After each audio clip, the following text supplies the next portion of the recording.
मैं कहना तो कुछ और चाह रहा था, कहने कुछ और आया था, लेकिन कह कुछ और रहा हूँ। वकील साहब ने शीर्षक को लेके बात रखी। बड़ी दुविधा की स्थिति होती है वकील साहब, जब कोई रचनाकार की पुस्तक आनी होती है और उसका शीर्षक रखना होता है। तो जिस जद्दोजहद से एक रचनाकार गुजरता है, उसकी कल्पना बहुत मुश्किल है। पाठक के तौर पर तो कभी नहीं समझा जा सकता है उसको। प्रोफेसर साहब ने कुछ शब्द, आपने भी कुछ अंग्रेजी शब्दों की बात की। हिंदी में बड़ी मुश्किल ये हो गई है कि शब्दों को लेके जो आग्रहीपन है हिंदी को कमजोर करते जा रहा है, वहां ध्यान नहीं जा रहा किसी का। तो शब्दों को इंग्लिश, अब उसको इंग्लिश हम लोग कहते हैं कि कुछ शब्द इंग्लिश के, अंग्रेजी के रचनाओं में आ जाते हैं। कहानियों में तो आमतौर पर, कविताओं में भी बातें आ रही हैं। प्रोफेसर साहब ने कहा कि कुछ शब्दावलियां हैं, सामंत, पूंजी, इन शब्दों पे सोचना चाहिए। तो इतना स्पेस तो एक लेखक को मिलना चाहिए कि किस तरह के शब्दों का वो चुनाव कर रहा है और क्यों कर रहा है। ये कोई आपत्तिजनक बात नहीं है। और दूसरी बात कि साहित्य जो है वो फोटोकॉपी है। जिस तरह से आप डालते हैं, जिस परिवेश से कवि आ रहा है या लेखक आ रहा है, रचनाएं भी वहीं से आती हैं। बहुत आसान है इसको समझना। आप उससे पता कर सकते हैं, उसकी रचनाओं से, लेखक की रचनाओं से, कि उसकी वो किस परिवेश से आ रहा है लेखक। साहित्य चिंतन करता है, दिशा दिखाता है, विकल्प देता है। साहित्य सत्ता नहीं है कि वो बदलाव कर दे। कानून संविधान बनाना साहित्य का काम नहीं है।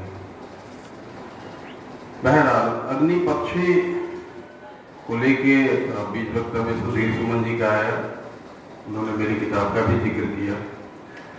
एक अग्नि पक्षी कबीर के भी है। अनल आकाश घर किया मधी निरंतर वास, वसुधा व्योम दिखता रहे बिन ठाहर विश्वास। कबीर का जो अग्नि पक्षी है वो वसुधा और व्योम से विलग होकर रहता है, दोनों को वो अपनी जगह नहीं मानता। नामवर जी इसको कहते हैं मध्यम मार्ग। तो जितेंद्र जी का जो अग्नि पक्षी है, निश्चित तौर पे वो मध्यम मार्गी ही है। पलायन का सवाल है, वो महानगर से आता है, आरा से फिर जाता है। पेंडेमिक खत्म होने, पेंडेमिक को लेके एक विचित्र स्थिति थी जिसकी परिकल्पना किसी के दिमाग में नहीं थी, अचानक से उपजी परिस्थिति थी। तो उसमें बहुत चीजें अच्छी हुई, बुरी हुई, लेकिन ध्यान यहाँ ये ध्यान देने वाली बात ये है कि जो पलायन है, जिसको कोट किया गया है कहानी में कि दिल्ली से आता है आरा,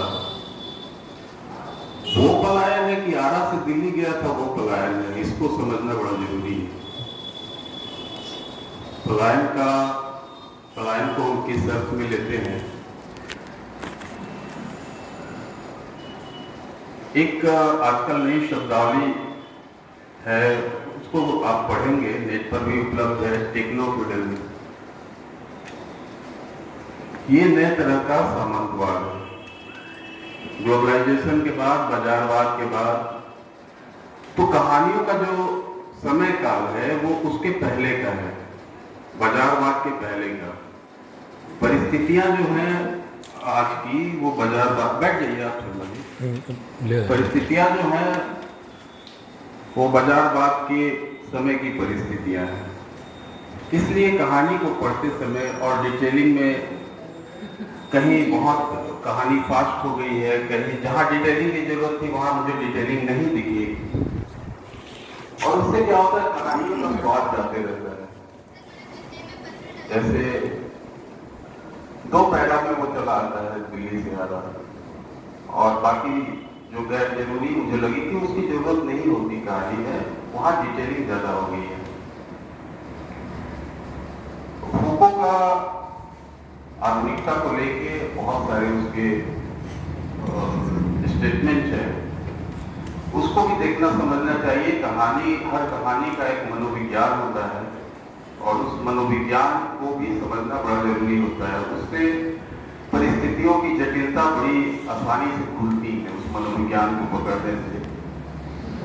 कहानियां निश्चित तौर पे मौलिक है, बनावटी नहीं है, नकलीपन नहीं है कहानियों में, लेकिन उसको नरेट करने में बहुत चूक हुई है। डिटेलिंग के मामले में चूक हुई है, रिपीटेशन है कहानियों में।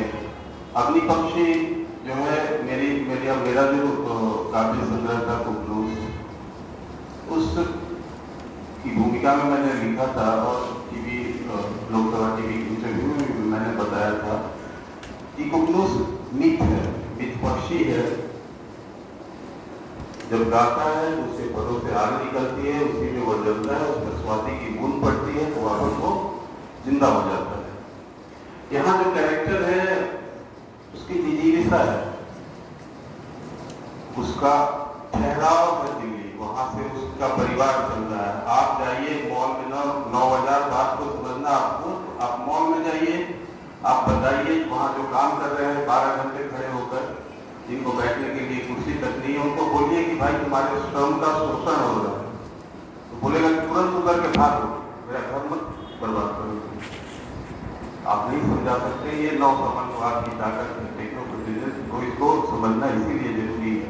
कहानियों का समय काल बाजारवाद के पहले का है, कहानियां अभी के परिवेश की हैं, तो सामंजस्य पाठक के तौर पे, अगर आप सभी पाठक के तौर पे पढ़ेंगे तो उससे आप सामंजस्य नहीं बैठा पा रहे। लग रहा है हम पीछे के समय का इतिहास कुछ पढ़ रहे हैं, जब हमारे यहाँ जातीय हिंसा हो रही थी या इस तरह की घटनाएं हमारे यहाँ हो रही थी।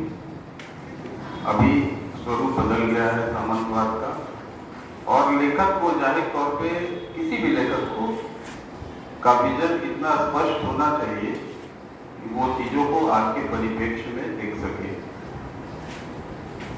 और संक्षेप में मुझे अपनी बात रखनी थी और उम्मीद भी करूंगा कि आगे जो वक्तव्य आएंगे तो 10 कहानियां और 10 किताब के आगे की बात होगी, क्योंकि हम लोग भी पीछे बैठ के काफी देर से एक ही विषय को बार बार सुन रहे हैं तो थोड़ा मोनोटोनस जैसा हो रहा है।